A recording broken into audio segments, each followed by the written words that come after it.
Hello and welcome to Inside Music, episode number 79. I'm your host, James Shotwell, and my guest this week is Bradley Walden of Emarosa. Before we get there, however, we have a few things we need to discuss.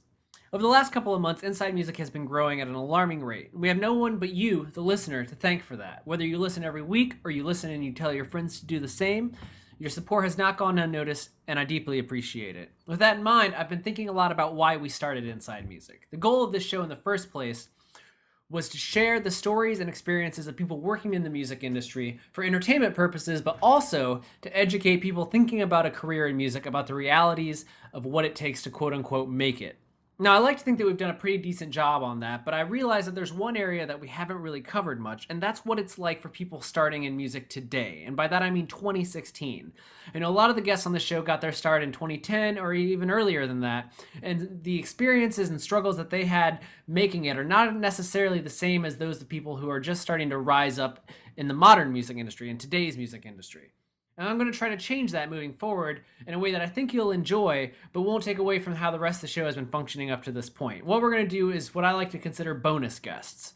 Once or twice a month, I'm going to bring on a newcomer, someone that only has a year, maybe two, of experience in the industry under their belt. Now, this can be a singer-songwriter, as it is today. It could be someone from a band. It could be a publicist. It could be a music blogger. Whatever the case, I'm going to have that person on to have a short 5 to 10 minute discussion about their career, their aspirations, and the struggles they've encountered so far. I'm also going to share a little bit of whatever it is that they're doing. If they're a publicist, we'll talk about the bands they're working with. If they're a blogger, we'll talk about their website. And in the case of musicians, we're going to play full songs. Just a full song. It's going to make the episodes a little bit longer, but I think, hopefully, it will help not only win this person a few new fans, but also help you, the listener, better understand what it's like to be a young artist trying to make it in the entertainment business today. Now back to Bradley. Bradley Walden joined Emarosa in 2014, right before the band's last record, Versus, arrived in stores. It was a great record. I think it's one of the best in the band's career, but the band hadn't completely gelled with Bradley yet. You know, there are still kind of two separate entities working together to create one product. On the band's new album, 131, which arrives in stores July 8th through Hopeless Records, the band has become a singular unit, and it's clear throughout the entire album that they are better because of it. I've been a fan of Emarosa since 2006, and I've liked every album they've put out with every one of their frontmen, but I can tell you from a lifetime of experience with the group that 131 is their best material to date. And it's also the best material Bradley Walden has ever created. He needed Emarosa as much as Emarosa needed him to become the band that they are today.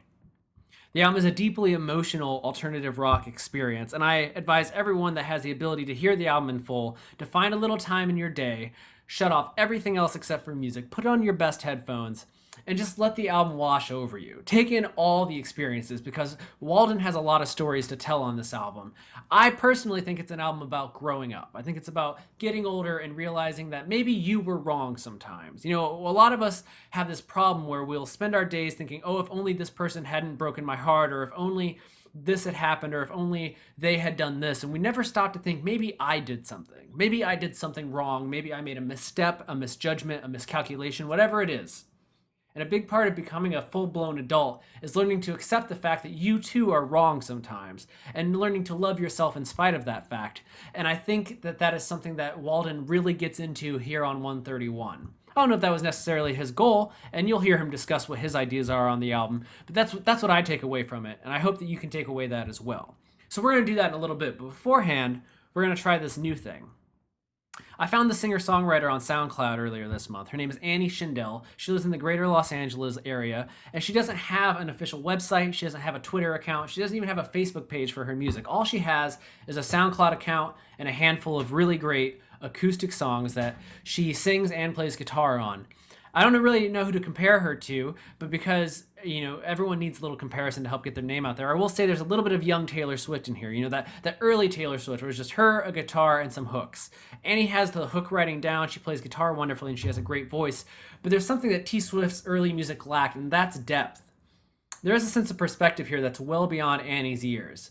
And she has this understanding of these big concepts like love and growing up that you don't really hear in a lot of young songwriters. And I immediately fell in love with her music, and I knew I wanted to have her on the show. I couldn't find an email address, so I actually ended up messaging her on SoundCloud through the podcast account. She got back to me, we exchanged some emails, and then earlier this week, we were able to connect over Skype and chat for a few minutes about her music, where she hopes it takes her, and everything else she's encountered along the way. I'm going to play a full song from Annie before we talk to her. Then we're going to spend about 5 minutes with her, and I'll come back, and then we're going to get to Bradley. But before we do any of that, I do need to tell you two quick things. First and foremost, this episode of Inside Music, like all episodes of Inside Music, is only made possible by Holix, the music industry's leading digital promotional distribution platform. And what that means is that Holix works with record labels, managers, publicists, and independent artists from all over the world to share new and unreleased music without fear of piracy. Should leaks occur, and unfortunately they do, Holix has state-of-the-art technology that can not only stop the spread of unwanted files online, but also track down the people responsible. For more information on Holix and access to a free 30-day trial, visit holix.com. That's HAULIX.com. You should also be following the podcast on Twitter. We've been growing a lot in recent weeks, and I love to see it. Hopefully you come back. We have a brand new logo. You'll probably see it with this episode. It's definitely on our Twitter account, and that account is @InsideMusicPod. That's @InsideMusicPod. You can follow us for updates on upcoming guests, additional tidbits about current guests, and a whole bunch more information related to life in the modern music industry.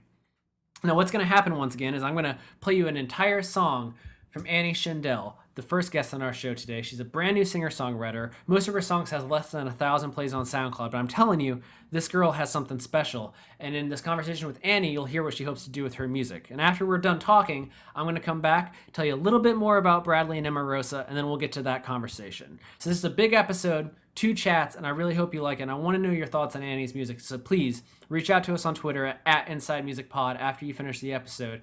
And yeah, let's get right to it. Here's the first interview of the day. It's Annie Schindel, and I'm leading off by playing the entirety of her song, Don't Really Know What We Want, which you can find on her SoundCloud account right now. Enjoy.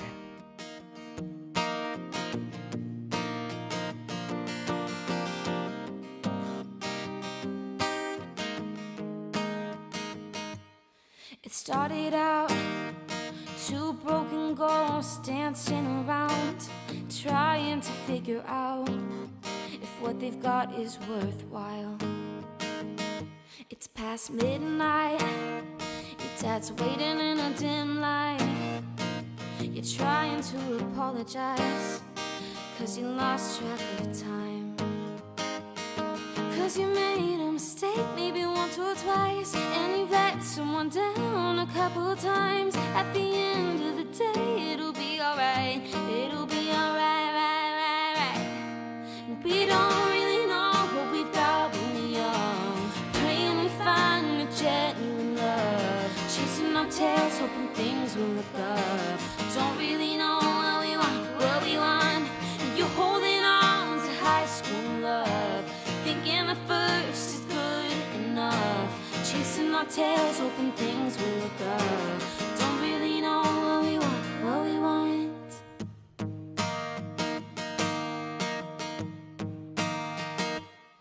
You've got a couple friends you always get in trouble with. You're taking pictures of smiles you're hoping will last. Oh, and you made a mistake maybe once or twice, and you let someone down a couple times. At the end of the day, it'll be alright. It'll be alright, right, right, right. And we don't really know what we've got when we're young, praying we find a genuine love, chasing our tails, hoping things will look up. Don't really know what we want, what we want. You're holding on to high school love, thinking the first is good enough, chasing our tails, hoping things will look up. We don't really know what we want, what we want, what we want. What we want.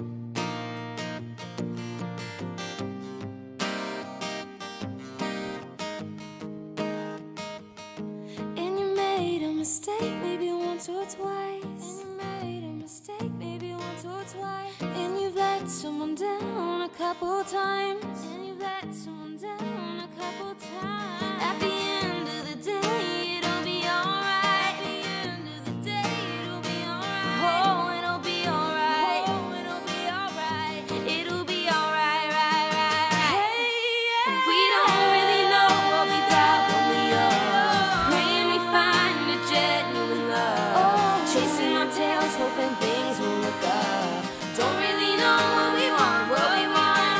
You're holding on to high school love, thinking the first is good was love. Chasing our tails, hoping things will look up, but don't really know what we want, what we want, what we want.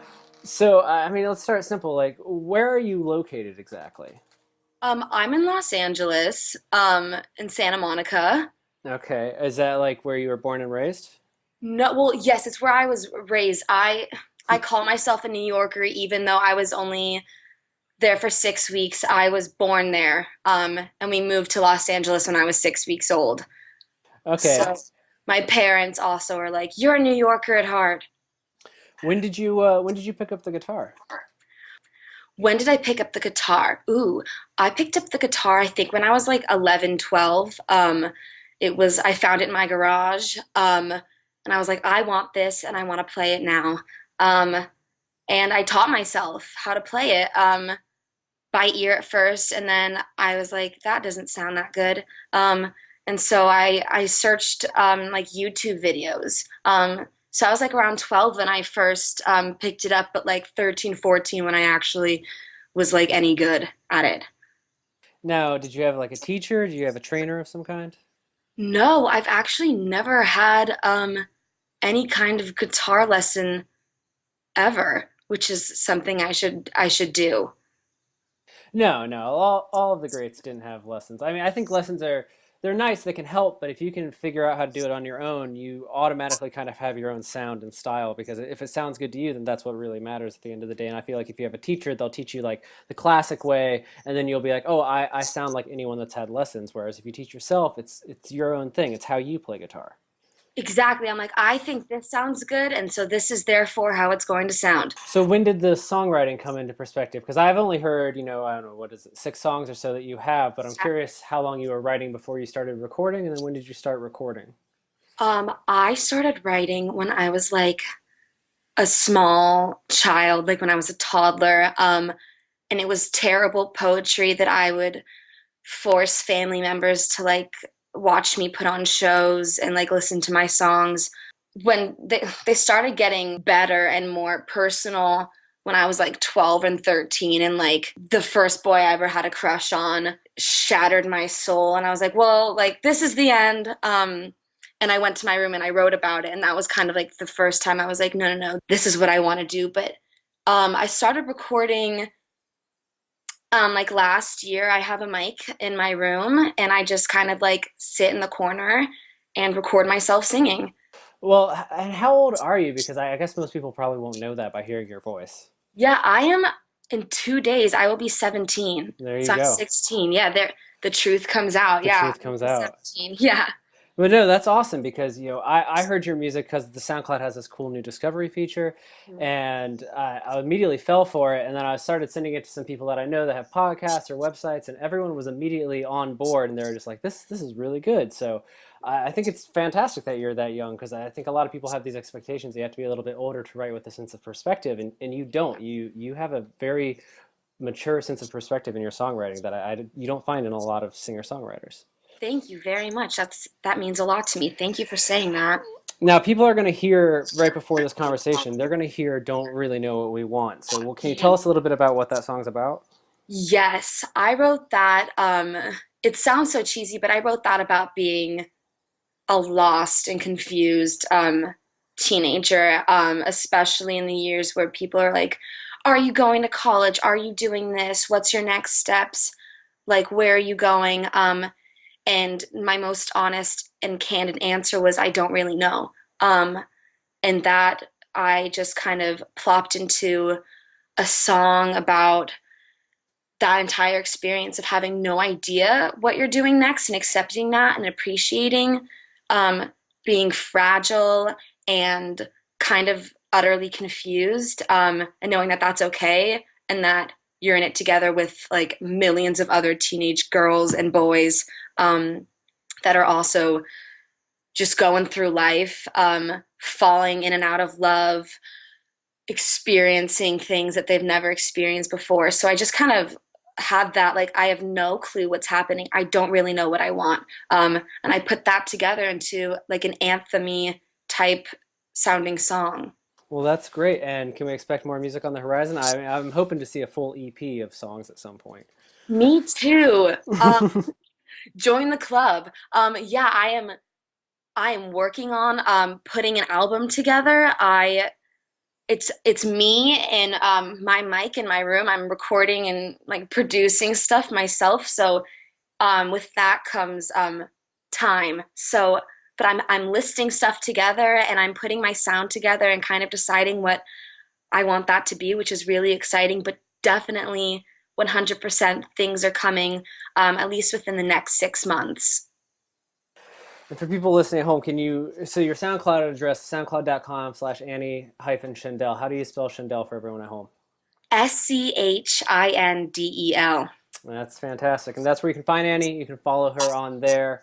And yeah, do you have anything else? You got a new song coming out this summer that we can look forward to or anything like that? Any timeline on the next track? I do. I'm gonna have a new song coming out, hopefully within the next month, that I'm working on recording, and it'll be really fun. And hopefully, if you're a person who likes dancing alone in their room, that's something you can listen to, or rolling down the windows in your car. But definitely a lot of slower songs to come as well. So, All right. Well, thank you so much for taking a minute to talk to us about your music. absolutely, no problem. Thank you so much for having me.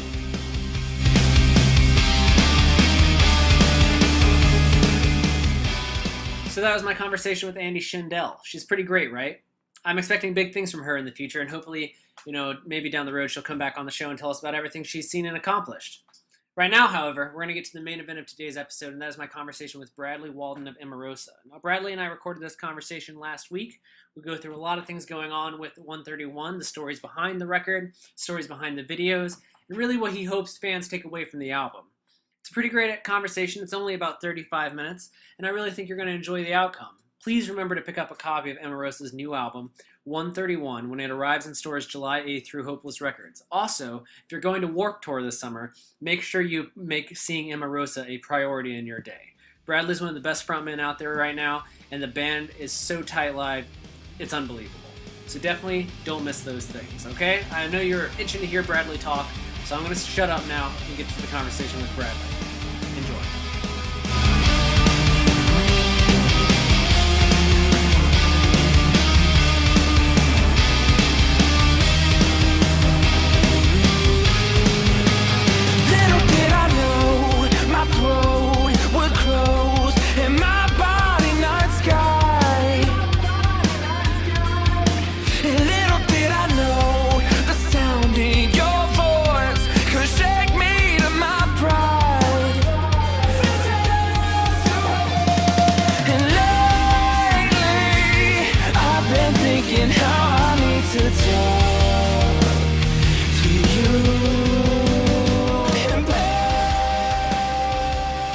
How are you doing today? I'm good. Yourself?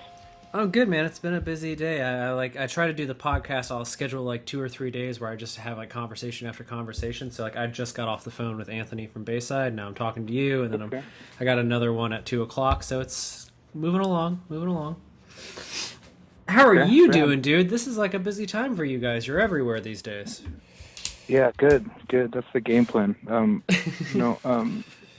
It's been cool seeing, seeing everything kind of come to fruition after making the record.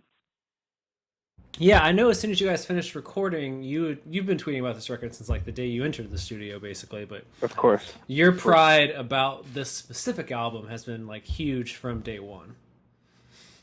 Oh yeah. This is definitely the best record that I've been a part of, and I believe I speak for the band when I say it's the best record that they have been a part of. So it feels good to kind of all be on the same page and understand that this is the record that this is kind of the, not necessarily the pinnacle, but it's definitely the most accurate representation of the band. This is the album you've been trying to make, or at least working towards making. Yeah. Within the past couple years, yeah. Anyways, yeah. When did you guys enter the studio to do this record? Oh man, let's see. You know what? I'm so bad with dates, so bad with dates. But I feel, it was this year. I know that much. Maybe it wasn't this year. No, it had to have been this year. No, I don't know. I don't know when we went in the record. I'm not gonna lie to you. Was there still snow? Yeah. No, we were in Nashville and there was not snow. No, that would have helped. Yeah, it was actually really nice. So that makes me think that, you know what? I can't even lie. I don't know. I think it might have been, maybe it was straddled the new year and last year, because I feel like you guys put out an announcement like January that you were working on the new album, but you might have already been in the studio by then. Maybe. I just feel like it was really nice weather, and so I can't imagine it being too cold when we were in Nashville. But man, I think I'm getting Alzheimer's. It comes with age, man. You start forgetting random things. I guess so, man. I'm about to be 29 this year, and I found myself like it's little minute things where I'm just like, where did that thought go, or where did that like idea that I had? Things just slip away randomly. Yeah, absolutely. I mean, I've always had that problem even before 29. I just, man, it's gonna kill me now to know when we recorded the record. I should probably ask somebody. You'll probably like get off the phone with me, and it'll come back to you in like 5 minutes afterwards, and you'll just tweet at me. And be like, oh, it was then. Absolutely. I mean, we're only 6 months in. It's only 6 June. months into the year, so I can't. I mean, I guess it did have to be last year then. Probably. Which is crazy to me that it was recorded last year, but. Well, I mean, it's been kind of a whirlwind for you guys. At least the last couple of months, you guys have been busy. It seems like. Yeah. We toured right into making the record, and then we started doing all the videos and promotion and things like that. And then now we're getting ready for Warped Tour. So and then planning, and bands are already planning the rest of the year, really. So it's kind of like the busiest time for us. I mean, once we get on Warped and the record's out, it'll be twice as bad, but it's a good problem to have. Definitely. Well, okay, let's try this. Are you somebody that writes all the time, or because you guys are on tour right up into going into the studio, so are you working on what you're gonna get to when you're in the studio, or did you kind of wait until you were done? So ER, our guitar player, he is a person that writes all the time.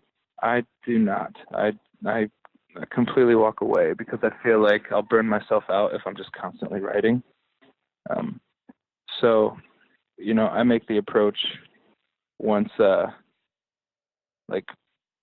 ready to have something to say. That's when I kind of make the approach to writing. That makes sense. Everyone does it differently, so that's all. I always like to learn everyone's, their patterns. Yeah, for sure. Now, is there a specific theme you had to this? Do you think there's a theme to this record? I mean, I have my ideas about what the record's about, but I'm curious, like for you, is there one thing this album's about, or is it a whole bunch of different stories? It's definitely a bunch of different stories. The general idea is very self-reflective, but I didn't have one thing in mind when I approached the record, because I don't approach a record. I approach each song individually. And so it just made sense. Each song makes sense, but as a collective, I don't understand. What do you think? I mean, what do you think the ideas of the record, since you kind of you said you have an idea? Well, I kind of feel like it's a lot of it feels like a self-exploration on your part of like figuring out who you are and kind of coming to terms with, I don't know, the reality of different situations, but also your role in things that happen around you, as opposed to a lot of albums and songs tend to be about like, you did this to me, or this person did this to me. This album has a lot of I to it, like a lot of the way you're feeling and the way you react to things happening around you, and kind of understanding that like you have a role in it all as well. Yeah, I used to write in very like conversational pieces like that, especially like it was with Squid. But I just found myself writing for more of a, like you said, like more of like a self-reflective type of pattern. Like as I get older, I don't know if I'm becoming more selfish or what, but. What's the That's how it's working out. what's the 131 a reference to? I mean, I think of the highway in Michigan, but what's it an actual reference to? It's not the highway in Michigan. Can you give me 1 second? I'm Yeah, picking up go a ahead. prescription. No problem. Thanks, man. Thanks. 131 was, so the number kind of surrounded. I don't know the phenomenon it's called when like a number kind of you subconsciously see a number everywhere. Yeah. Okay, I know what you're talking about. But that number kind of followed us, and the record. There's a lot of theme of death in the record, and no, I'm just gonna be paying. Sorry, man. Don't even worry about it. You're fine. Thanks, man. So sorry about that. Happens, man. Yeah, my fiance is really sick, so I had to pick her some antibiotics. Oh, I didn't even know you got engaged, but okay, we'll get there. Go ahead. Keep going. Yeah. So 131. The record is very. There is a theme of loss and death, and ironically, 131 just happens to be my birthday as well. So I thought there was some irony there, as well as it was the address that we recorded the album. It kind of followed the record everywhere I look. It's like that number is following the record. I looked at our YouTube video for Miracle the other day, just out of the blue, and it had 131 likes. And so it's just one of those numbers that follows the record. It's like everywhere we looked while we were recording, that number was just, it started to kind of take shape. And so at a point we were just like, okay, this number is the record is naming itself. You know what I mean? No, I get you. I get what you mean. Yeah, when I first saw it, I was like, "There's no way it's a reference to that highway." So I was like, "It has to be something more personal than that." Yeah, absolutely. I was like, "I know. I mean, we both have spent our time in Michigan, but no one loves it that much." No, I can 1,000% agree with you. Well, man, let me ask you, how did you decide how you've been promoting the record? Because I love the 3 videos. Why those songs? And like, this is a real interesting approach because usually you get 1 video before the album. We're at like 3 at this point, and they're all so much different than each other. Yeah, and I do believe that there's like plenty more coming. Did you get the whole album? What's that? Did you do the whole album? No, we did not. I wanted to, but there is such thing as a budget. Yeah. However, when we gave the record to Hopeless, they asked us what the single was, and we kind of just said, whatever you want. Like, every song on this record we love. So, anything you want to make a single, like make a single. And they actually chose Cloud 9 first, and we were like, okay, smart move. Like it's got the more pop side of the record, I guess, for lack of a better term. It's got that cool, choir part in there, and then it's like they're like, then we'll do this song, then we'll do this song, then we'll do this song, and it's like, this is a great idea. Like, this is a good problem to have, to where you just hand them the record and you're not sure, what single's going to happen. And they released Helpless second, and that just sent us into a new world, which was really cool. Started getting a lot of radio play and lots of Spotify playlists, things like that were really cool. And so then Miracle came, and we knew Miracle was going to be a good one because it kind of brought back the intensity and the urgency in the band, and showed that it's still a rock band. And we have a couple more, and thankfully we have Megan Thompson at Hopeless, who is working magic with our budget and making these awesome videos. We took, they gave us, Hopeless gives us, a chunk of money and says, this is your budget for a music video. And we took that chunk and said, okay, well, we're going to split this chunk into, maybe 6 or 7 different little chunks and make a video or make videos in that way. Because we wanted, we liked too many of the songs too much to just have one video for one song, because then we would have released, Cloud 9 with maybe a different video, and it wouldn't have that would have been it. Like, we wouldn't have had all of this content and all of these great videos that we have now, coming out and showing different sides of the record. So that was kind of the idea behind it, to keep the content going and be able to put art to the songs that we made. Now, did you film them all are they all filmed in basically the same area, same place? Because No. Because for a while I was like, maybe this is one giant shared universe you're trying to put together here, and I was like, maybe I just don't see it. So Cloud9 was filmed in Lexington, Kentucky, and Miracle was also filmed in Lexington, Kentucky. Helpless was filmed in Los Angeles, and we actually did another video that was also filmed in Los Angeles, where Megan actually hand built an elevator, and that's like the next video that's coming. And then we'll be shooting another video in Lexington, Kentucky right before Warped Tour, and then potentially shooting another video maybe out in California or in Vegas. So you're busy, basically. Very, very. And this is all during, that's during Warped. Yeah, by then you'll be on Warped Tour. Because we only have like 10 days, not even 10 days before Warped Tour now. 9 days. Dude, please, I'm not even close to ready.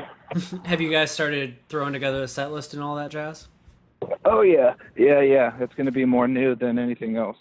So, but we'll still put some favorites in there.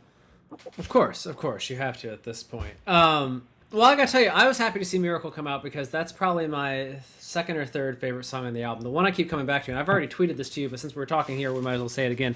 I think One Car Garage is the best song on the record. I couldn't even tell you why necessarily. That's so crazy to me. Why is that? I mean, it's cool. It's just, it's cool. I just haven't heard that before. I love that song. I think the verses are rad. I think that the chorus is very Motley Crue. I don't know. I mean, what do you like about it? What makes it such a favorite? You gotta have something that like stands out. Well, I played, I listened to the album probably 4 or 5 times when Dana at Big Picture first sent it to me, and I enjoyed it, but that was the one song that every time I would get through, I'd have to start it over, because it just jumped out to me. There's something about that line you have about feeling like someone else's coffin that like just grabbed me, and I was like, well, that's a great line, but also I know that feeling, and it's one of those moments where you just hit something that I was like, oh, that's universal for me, where I'm just like, oh no, I know exactly what that is. See, that's cool. Like, you're the first person that has said that that's your favorite song because you related to that line, and there's millions of people out there who are going to hear the record and be like, oh, well, I heard this, and this is my favorite part, and it's going to be different for everybody. You know what I mean?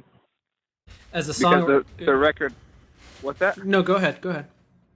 No, because the record is so eclectic, in my opinion, that there's. Sorry.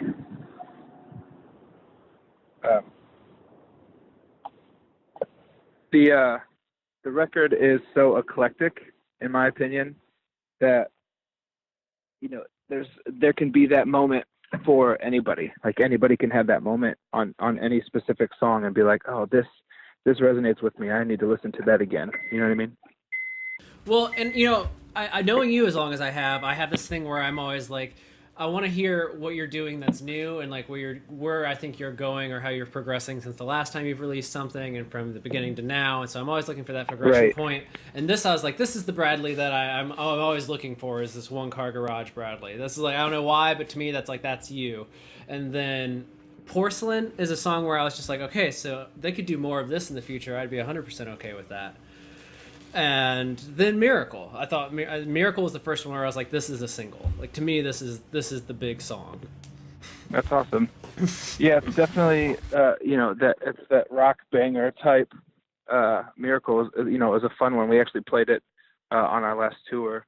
It was the first new one that we played, and it was so much fun to play live. And so I'm really looking forward, because I think we're going to keep it for World Tour. We'll probably play all of the singles that we've released during Warped this year, which I'm really excited about. That's like half your set list. Then you only get like 25 minutes.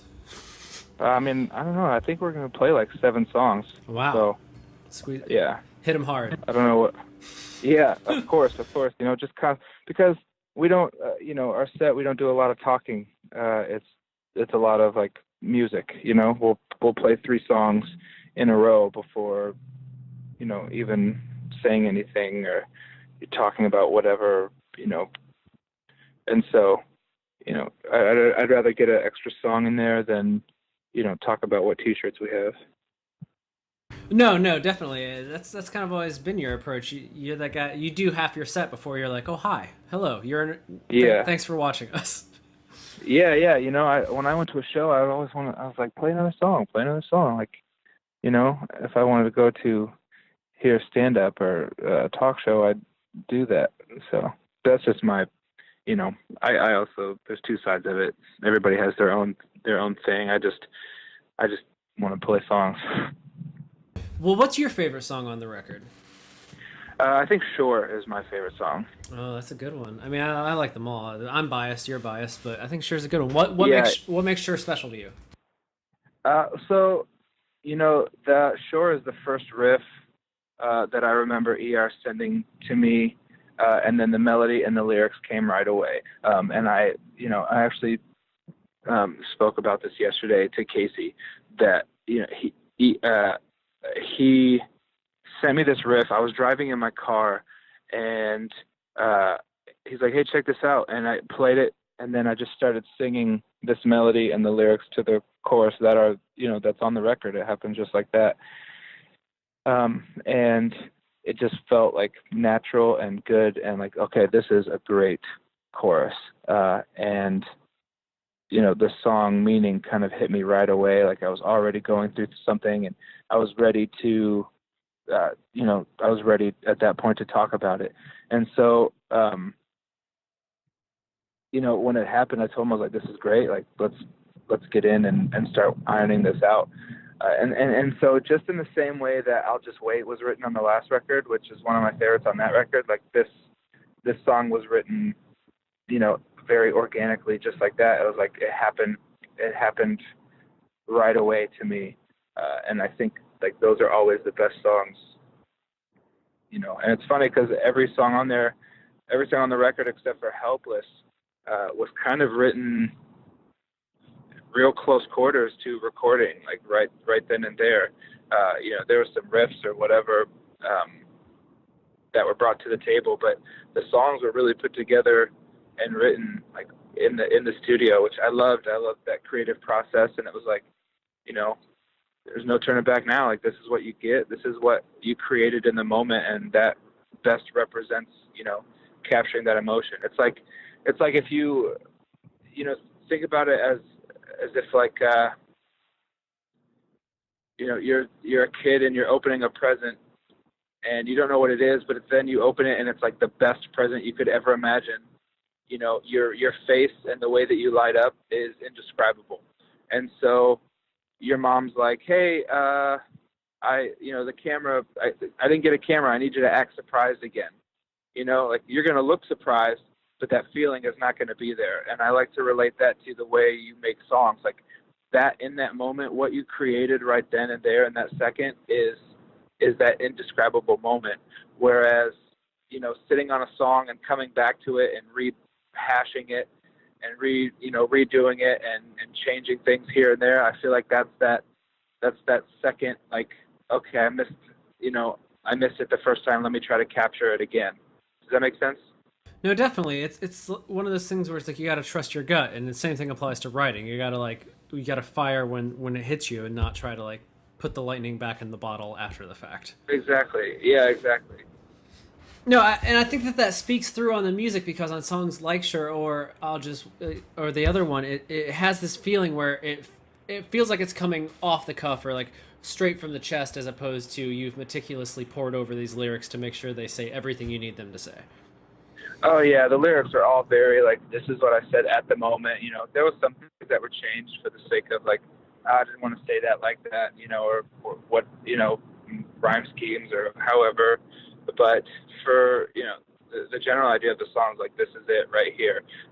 And that one cool thing about One Car Garage is that like, that those verses, I just really felt, I just kind of like pulled them out of nowhere, and it ended up being really cool. It ended up being, it's definitely one of my favorite verses that I've done on One Car Garage. Well, I haven't heard a lot of songs, especially this year. I haven't heard a lot of songs where the songwriter takes the perspective of like, maybe I'm bad for you, as opposed to this relationship is toxic for me, or like you're bad for me. Like, you almost flip the script on One Car Garage, and it has that feel of like, maybe I'm bringing you down.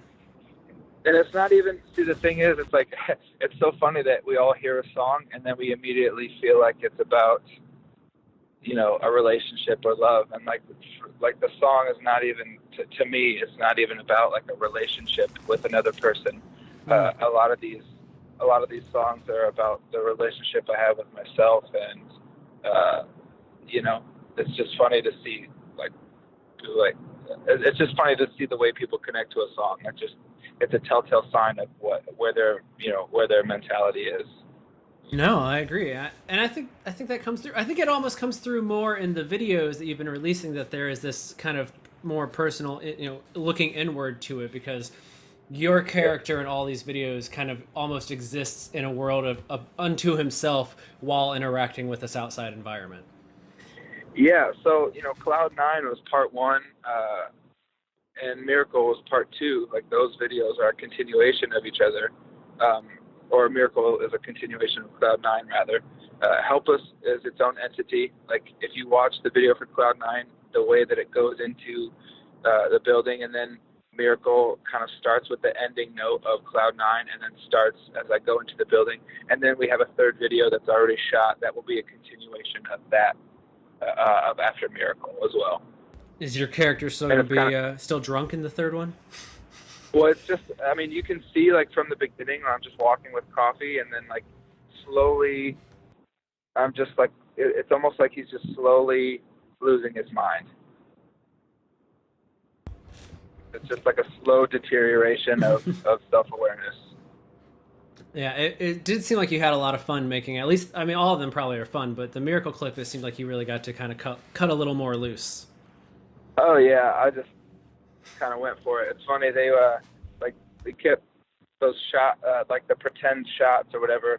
I kept drinking them, and they're like, it was really gross.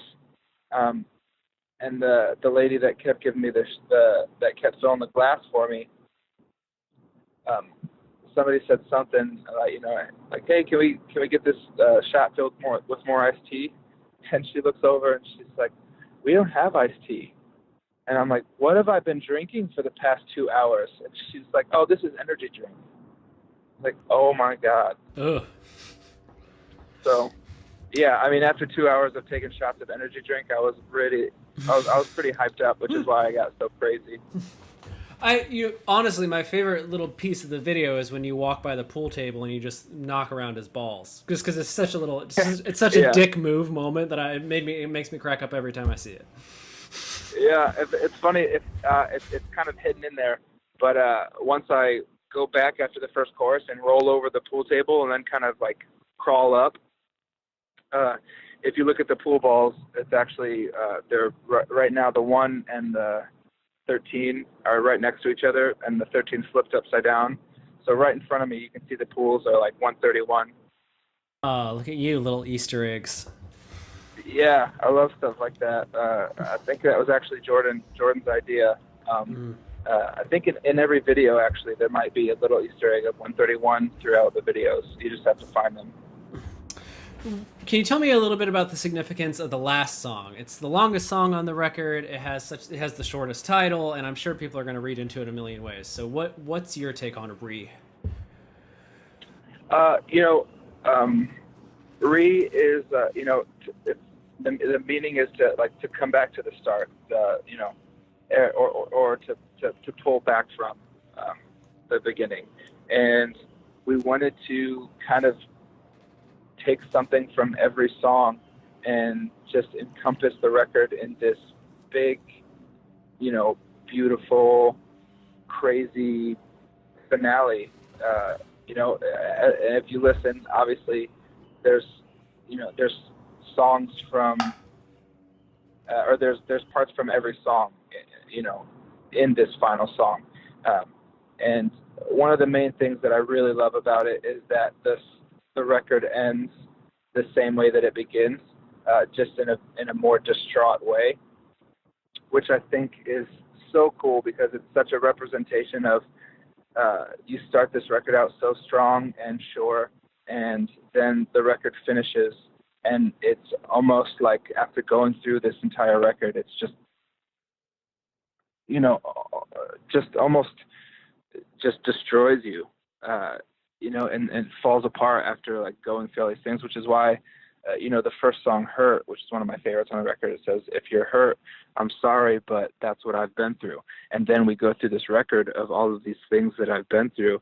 And, the way that the record ends is kind of repeating the beginning of the record and just falling apart. It's like, this is what happens when I explain everything that I've been through, which is a cool representation of our live performance as well, because I don't like performing some songs just because then I have to relive those moments, and that's, it's very destroying.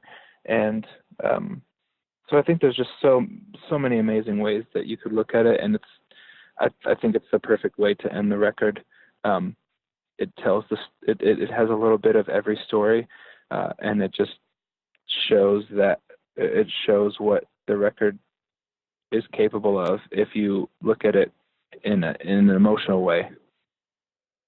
Well, I love it, man. I think it's great. I mean, I think the whole album's great. Let me ask you this. Thank you. How do you feel about, I guess, maybe your headspace, or what was going through your mind writing this album versus the last record? Did you feel like you were in a different space as a person? Oh, yeah. I was way more confident writing this record. I cared way less about what other people thought writing this record. I was just much more sure of what I wanted and who the band was much more comfortable with bandmates. The vibe was just so much better as human beings. And it just like, it came out flawlessly. I could not have imagined recording going any better than it did. There was never a time where I'm like, we're not going to get this record done. There was never a time where I'm like, oh, this sucks. No one's going to like this, because I didn't care anymore at that point. Like, it was always like, this is amazing. This record is going to be great. I love what we're doing right now. Let's try this. Instead of that won't work. It was just such an open, honest, experimental and progressive and exciting experience, as opposed to like a very anxious, nervous, unsure, timid experience, prior to, and that's just that happened with growth, that happened with connecting to bandmates, that happened with having someone like Casey, who really was such a phenomenal producer on this record and just really took our ideas and ran with it in the right direction. It was just, that's the best way I can explain it, is the whole experience was just the next level. Do you think did you think a part of it going in was knowing that when this record was complete, that this is going to be your band now? Like, you tweeted this first and foremost, but this is very much, now you are the guy with the most material from this band. And Yep. This is you. Like, this is now your thing, more than it was before. Absolutely. I think that is, and I don't necessarily see it as an accomplishment, more of as a statement, because it's true. It's not an accomplishment to be in a band long enough to have the most music released, from prior members. Like, that's not an accomplishment. It wasn't difficult to do. Like, these are great people, great musicians. They were not ever an issue. So I'm grateful to be where I am, and I'm grateful that, at the end of the day, 3 years ago, maybe, a little over 3 years ago, like, they chose me to to take the reins. And it took, and they were in it for the long haul. Jordan and ER were in it for the long haul. And I couldn't be more grateful that they stuck it out, because, now we're seeing what its potential is, and we're seeing where we could possibly go. And it's what some of them saw from the beginning. And, some people didn't have the patience or didn't have the vision, and that's fine. But where we are now is, we are where we were meant to be and where we're supposed to be. And at this point, it's like, I think I'm just trailing off and rambling on. But, no, man, that's fine. But at this point, it's just like, it is my band, and it's our band. We knew that going in, because we made the record that, like, we wanted to make as a band. And I say that over and over again, because it's something that a lot of bands don't do. Us being one of them. At one point we made a record that we weren't sure we wanted to make, but the situation we were in called for a record. So we just feel more in control now, especially being with Hopeless. Like, they've been nothing but phenomenal and encouraging and welcoming, and Casey was great, and just the whole team that we have they believe in it now, and it's just like it's the next level. Well, I do think it's going to kick open some doors for you guys, and by the time people hear this, you'll already be into Warped Tour. But you guys are going to be. Are you on all of Warped Tour? Yes. So you got like 2 months of this. So by the time they hear this, will probably come out the week before the record drops. So they'll have maybe heard another song by then, and you guys will be on the road. They can see you straight on through August. Yes, sir. And then you'll probably be touring all fall. Yeah, hopefully. Are you squeezing a marriage in there somewhere since you're engaged, or is that next year? That's probably next year, because we asked our friend Sean Mackin of Yellow Card to get ordained. He's got a busy schedule, and so we're not sure when he'll be able to do that, so that way we can actually have the wedding. Yeah, I'm getting married August 6th, so I was curious. I was congratulations! Well, thanks, man. Yeah, we have one of the old Under the Gun guys getting ordained to do my wedding, so I feel that. I feel getting friends in there. It's fun. It's fun to have your friends marry. Yeah, absolutely, man. Well, man, it seems like you've got it all now. You've got the band, you got Hopeless behind you. Couldn't ask for a better label to get behind you. You have Casey produced the record. You're getting married. What more could you be wanting right now in life? I want a dog. Oh man, perfect answer, sir. That's next. A little dog, something you can take on the road with you? No, I want like a bull mastiff. Fair enough. I mean, we I just want a bull mastiff I could take on the road with me. Just something massive. Take up a bunk. Yeah. Yep. Fair enough. All right, man. Well, I'm going to let you go, but thank you so much for talking to me about this. I love the record, and I love talking to you. I feel like we don't get to do it very much. We haven't seen each other in like 4 years. But hopefully, I'll see you next month. You guys are on Warp, so I'll see you when you come through Minneapolis. So we'll talk then. Yes, sir. Sounds good, man. Have a good day. Thanks so much. You too. Yeah, peace.